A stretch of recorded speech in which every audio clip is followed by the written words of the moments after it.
ये घटना एक ऐसे ऋषि की जिसने अपने जीवन में कभी भी किसी स्त्री को नहीं देखा था, और जब देखा तो उनका वो अनुभव बेहद अजीब था। ये कहानी है सृष्टिश्रृंग की, जिन्होंने अपने जीवन काल में लिंग भेद जैसी कोई भी चीज महसूस नहीं की। वे कभी स्त्री और पुरुष में अंतर नहीं कर पाए। उनके लिए जिस तरह पुरुष उनके गुरु भाई थे, उसी प्रकार स्त्रियां भी उनके गुरु भाई थीं। सृष्टिश्रृंग विभांडक ऋषि के पुत्र और कश्यप ऋषि के पौत्र थे। पुराणों के अनुसार विभांडक ऋषि के कठोर तप से देवता कांप उठे थे और उनकी समाधि तोड़ने और ध्यान भटकाने के लिए उन्होंने स्वर्ग से उर्वशी को उन्हें मोहित करने के लिए भेजा। उर्वशी के आकर्षक स्वरूप की वजह से विभांडक ऋषि की तपस्या टूट गई। दोनों के संसर्ग में सृष्टिश्रृंग का जन्म हुआ।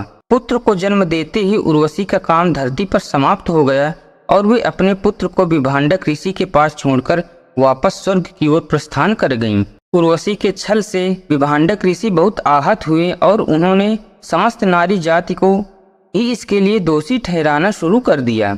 अपने पुत्र को लेकर विभांडक ऋषि एक जंगल में चले गए और उन्होंने प्रण किया कि वे अपने पुत्र पर किसी भी स्त्री की छाया तक नहीं पड़ने देंगे। जिस जंगल में वो तप करने गए थे, वह जंगल अंग देश की सीमा से लगकर था। विभांडक ऋषि के घोर तप और क्रोध का नतीजा था कि अंग देश के अकाल के बादल छा गए। लोग भूख से बिलखने लगे।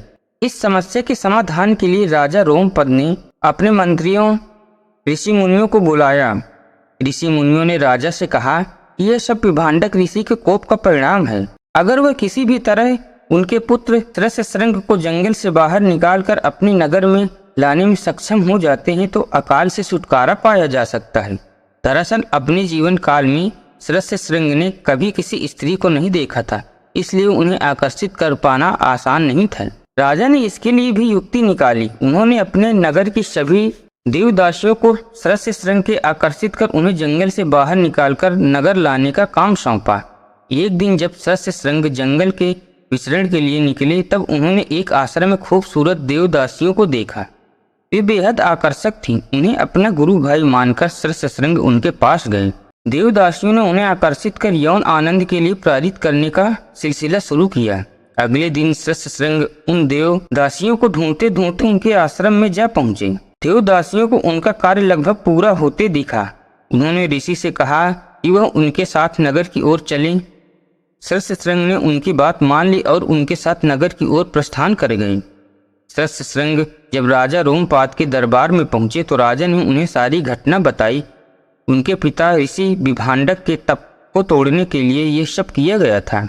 अपने पुत्र के साथ हुए इस छल से विभांडक ऋषि क्रोध के आवेश में आकर रोमपाद के महल पहुंचे, जहां विभांडक ऋषि का क्रोध शांत करने के लिए रोमपाद ने अपनी दत्तक पुत्री शांता का विवाह सृष्टिश्रृंग से कर दिया।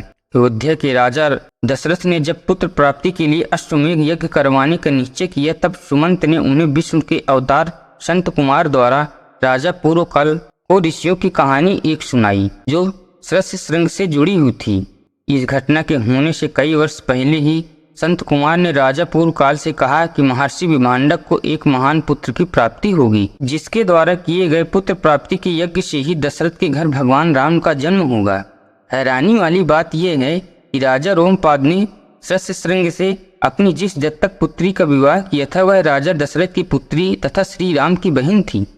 दोस्तों, वीडियो पसंद आए तो लाइक एंड सब्सक्राइब जरूर करिएगा।